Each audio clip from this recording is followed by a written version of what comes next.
आप सभी को मेरा नमस्कार। मेरी पिछली वीडियो को सराहने के लिए, प्यार देने के लिए, प्रमोट करने के लिए बहुत बहुत धन्यवाद। बहुत लोगों का मुझे फोन आया क्योंकि मैंने बहुत दिनों के बाद एक वीडियो बनाई थी। और कुछ प्यार, शुभ चिंतकों ने, प्यार करने वालों ने ये बोला कि इस सिलसिले को अब बंद मत करो।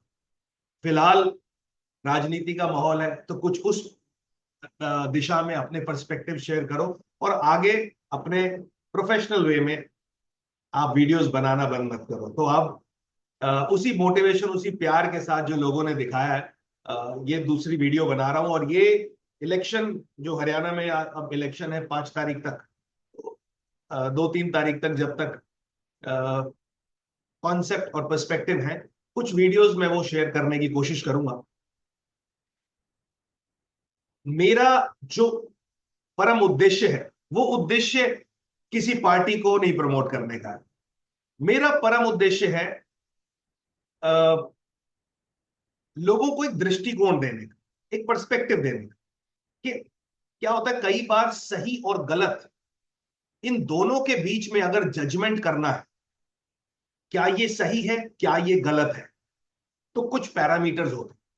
और जब जीवन में सही और गलत पैमाने को चूज करने का कोई पैरामीटर नहीं होता, कोई लॉजिकल, इमोशनल, स्ट्रक्चर्ड पैरामीटर नहीं होता, तो अक्सर हम गलत डिसीजन ले लेते हैं। और मैं आज तक कॉर्पोरेट्स में, बिजनेस कम्युनिटीज के अंदर, जहां जहां मैं अपनी ट्रेनिंग और कंसल्टिंग सर्विसेज के माध्यम से अच्छा काम कर पाया हूं, वहां जो मैं एक अच्छा योगदान दे पाया वो था उन बिजनेस को एक अच्छी पर्सपेक्टिव देने का, उन बिजनेसेस को सही दृष्टिकोण दिखाने का, सही दिशा में ले जाने का। और उसके बाद जब उसमें स्ट्रक्चर आया, दिशा सही हुई, काम अपने आप हो गया। पैरामीटर्स बने परफॉर्मेंस को इवेल्युएट करने। तो आज दोस्तों में ज्यादा वक्त ना लेते हुए, माहौल राजनीति का है और राजनीति में अब तक डिसीजन मेकिंग के पैरामीटर्स क्या थे, सॉरी, अब तक वोट इन्फ्लुएंस करने के पैरामीटर्स क्या थे, प्रोग्रेस के बारे में बातचीत करना। प्रोग्रेस, ग्रांट्स, सब्सिडीज, फ्रीबीज, इन सब को छोड़कर अगर प्रोग्रेस की बात करी, बड़ा विजन की बात करी, ग्लोबल पर्सपेक्टिव की बात करी, उस मामले में बीजेपी ने बहुत अच्छा काम किया। No doubt about it. आज जो पूरे वर्ल्ड में हमारी एक इज्जत है, जो मोदी जी ने बनाई, जो जयशंकर जी ने बनाई, जो गडकरी जी ने बनाई, जो ऐसे बहुत तमाम नेताओं ने मिलकर बनाई, उस चीज के लिए उनको सैल्यूट है। लेकिन एक चीज में मुझे पर्सनल लेवल पर लगता है कि जहां आज बीजेपी का इतना स्ट्रांग मॉडल कहीं ना कहीं वीक होता जा रहा है, कहीं ना कहीं उसमें खामी आती जा रही है, कहीं ना कहीं, और ये हर पॉलिटिकल पार्टी के साथ होता है। लेकिन इतन बीजेपी के जिस स्ट्रक्चर्ड तरीके से, जिस एजेंडा बेस्ड मॉडल के ऊपर वो लोग चल रहे थे, बड़े बड़े इनिशिएटिव्स लेकर, वहां सबसे बड़ी चूक जो मेरी नजर में हुई वो हुई governance. Governance at the root level. जो लोग आपके लोगों के बीच में रहने चाहिए थे, वो लोग सिर्फ आपके नाम पर वोट मिल जाएगी इस एश्योरेंस के साथ मार्केट में नहीं है। तो अब तक पैरामीटर्स क्या थे? जात, बिरादरी। आज भी दुनिया भर के भाषण सुन लो, 36 बिरादरी का जिक्र किया जाता है। मैं कहता हूं सिर्फ एक काम कर लीजिए, उन लोगों को रोककर जब भी वो भाषण दे रहे हैं उनको बोले, भाई साहब प्लीज, हम अज्ञान है, हमें बताइए 36 बिरादरी है कौन सी? किसको मूर्ख बना रहे हैं? हर नेता के जबान पे रटी गिनी चुनी वो चार बातें रट जाती है, 36 बिरादरी का सपोर्ट ले लिया। क्या है 36 बिरादरी? ये पूछना आपका परम धर्म है, फर्ज है आपका। धर्म नहीं कहूंगा, फर्ज है आपका। क्योंकि हर बिरादरी को संजो के करने वाले अगर आप इतने ही कायम होते और सॉरी इतने ही काबिल होते, तो कुछ कास्ट की डोमिनेशन स्टेट्स में नहीं होती। हर स्टेट में आज अगर हरियाणा के इलेक्शन के ऊपर हम आंकलन कर रहे हैं, समझने की कोशिश कर रहे हैं, तो चाहे आप कांग्रेस से हो, चाहे आप बीजेपी के हो, आप चाहे आम आदमी पार्टी के हो, अगर आप बोलते हो छत्तीस बिरादरी को साथ लेके चल रहा हूं, तो आपके अंदर का चोर बोल रहा है, वो सच्चाई नहीं है वो। क्यों? सोचने की जरूरत है। जो जो छत्तीस बिरादरी के साथ है, उसके साथ छत्तीस बिरादरी बोलनी भी तो चाहिए ना, उसके मंच पे वो लोग होने ही तो चाहिए। क्यों किसी एक कास्ट और क्रीड, क्योंकि किसी एक राजनीतिक दल पे क्यों एक कास्ट हावी रहती है? तो इसलिए ये सब जो है, ये एक बिजनेस मॉडल है, ये एक मॉडल है ऑफ ऑफ पॉलिटिक्स। और इसको बदलाव तब तक नहीं आएगा जब तक जनता, जो हम लोग हैं, हम लोग मूर्ख बनते रहेंगे। जब तक हम लोग मिलकर, जो वोटर्स हैं, वो अपनी पावर नहीं दिखाएंगे, जब तक हम जात बिरादरी के नाम पे ना बटकर परफॉर्मेंस पे आगे बढ़ेंगे। मैं आप सभी से एक सवाल पूछता हूं, आप मुझे सिर्फ इतना बताएं, आज आपके बच्चे स्कूल में परफॉर्मेंस के हिसाब से इवेल्युएट किए जाते हैं या जात बिरादरी के नाम पे?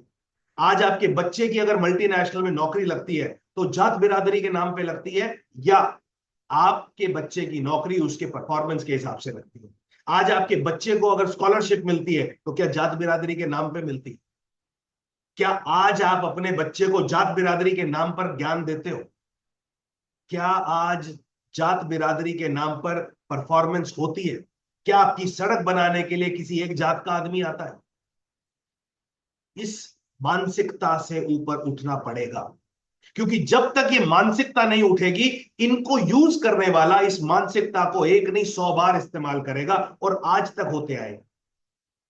गुड़गांव, हर मिलेनियम सिटी, कोई वर्ल्ड में ऐसा नहीं होगा जिसमें गुड़गांव के बारे में शायद आज उनको ना पता हो। हर बड़ी कंपनी का ऑफिस गुड़गांव में है, लेकिन किस हालात में आज गुड़गांव को लाके छोड़ दिया गया है? किसी एक जात बिरादरी का काम है ये? सोचिए इन चीजों को, उठिए जात बिरादरी से। आज बहुत लोगों से मिलते हैं, कई सामाजिक संस्थाओं के में मिलना लोगों से होता है।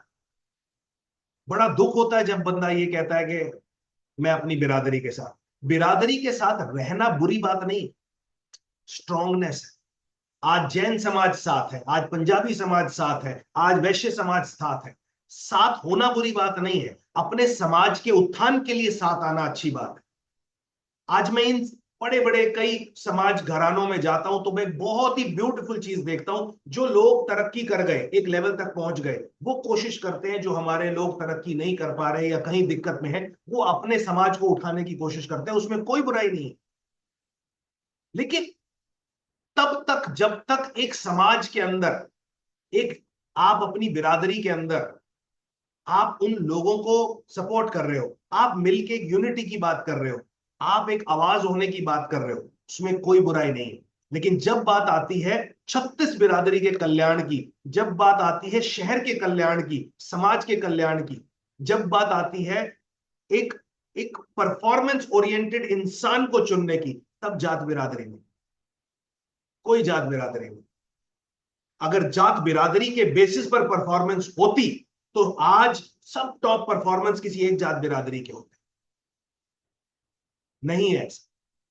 हर बिरादरी, हर जात, हर पात, हर कास्ट, हर creed, everybody has contributed to this great nation. हर इंसान ने कंट्रीब्यूट किया। एकता होनी बुरी बात नहीं है, लेकिन एकता गलत जगह पर होनी बुरी बात। आज अगर मैं गुड़गांव की बात करता हूं, मैं बहुत जगह लोगों से आज वार्तालाप कर रहा हूं इतने दिनों से, लोग कोई पैरामीटर पे बंदे को इवैल्यूएट नहीं कर रहे, अपने कैंडिडेट को इवैल्यूएट नहीं कर रहे। बहुत सारे लोग क्या कह रहे हैं, जी अभी तो हमारे को तो हमारे समाज का प्रेशर। क्या प्रेशर है भाई? सड़कें ठीक नहीं होंगी अगर, समाज आपके आपके पास, आपके कैंडिडेट के पास जाकर पूछो कि उसका रोड मैप क्या है बनाने का, क्या करने वाला है आपका कैंडिडेट? किसी ने पूछा? आज अचानक आपके कैंडिडेट पिछले 1-1.5 महीने से आपके सामने इर्द गिर्द मंडरा रहे हैं, उनसे पूछा किसी ने रोड मैप क्या है, अगले 100 दिन में क्या होने वाला है? आप बताइए। आप में से बहुत सारे ऐसे लोग हैं जिन्होंने नौकरी की होंगी या नौकरी अब करेंगे। अप्रेजल किसको बोलते हैं? परफॉर्मेंस अप्रेजल किसको बोला जाता है ऑफिस के अंदर? इंक्रीमेंट कब होता है एक आदमी का? जात बिरादरी के नाम पे होता है। इंक्रीमेंट होता है जब आप कंसिस्टेंट मेहनत करते हो, जब आपके सामने एक रोड मैप होता है। आज आपके बच्चों से पूछेंगे आप, बहुत सारे यंगस्टर्स जो मैं इस वीडियो को देख रहे हैं जो कहीं नौकरी करते होंगे, आज आपके गोल्स बनवाए जाते हैं ऑफिस के अंदर, उन गोल्स के ऊपर आप कितने खरे उतरे हो, हर क्वार्टरली उसका इवैल्यूएशन किया जाता है। उठना पड़ेगा इस मानसिकता से, तोड़नी पड़ेगी ये मानसिकता, अदरवाइज डेवलपमेंट नहीं होती, अदरवाइज डेवलपमेंट नहीं होती। क्योंकि जो ये गेम खेल रहे हैं ना, ये पॉलिटिशियंस जो टॉप लेवल पे बैठकर ये गेम खेल रहे हैं, उनके लिए ये गेम है। It's a game of game and they are playing with our mind. क्या पर्सपेक्टिव चलाना है वो पर्सपेक्टिव चलाया जाता है। हमारा ब्राइन में क्या कहते हैं, ब्रेन वॉश किया जाएगा। एक धारणा बनाई दी जाएगी कि ये लोग गलत है, एक धारणा बनाई जाएगी ये लोग अच्छे हैं। बस इसी तरीके से हमें बेवकूफ बनाया जाएगा, और हमारे पास जब तक पैरामीटर्स नहीं होंगे इवैल्यूएशन के, तब तक हम बेवकूफ बनेंगे।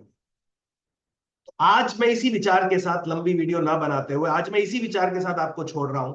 और कल से मैं हर दिन कोशिश करूंगा वो नए पर्सपेक्टिव देने के लिए, और मैं कल आपको 10P फॉर्मूला दूंगा अपना, मेरा बनाया हुआ 10P फॉर्मूला, जिसमें मैंने बहुत मंचों पर ये चीज शेयर करी और लोगों को एक नया दृष्टिकोण, एक सही दृष्टिकोण देने की कोशिश करी कि कैंडिडेट को इवैल्यूएट करने के 10P प्रोसेस क्या है। तो मेरा एक रिसर्च फ्रेमवर्क है 10P, मैं आप लोगों के साथ वो कल शेयर करूंगा। लेकिन तब तक मैं आप सभी को इस सोच के साथ छोड़कर जाना चाहता हूं कि क्या आपको आज भी लगता है कि सिर्फ जात और बिरादरी में बंटकर, कौम में बंटकर देश की तरक्की होगी?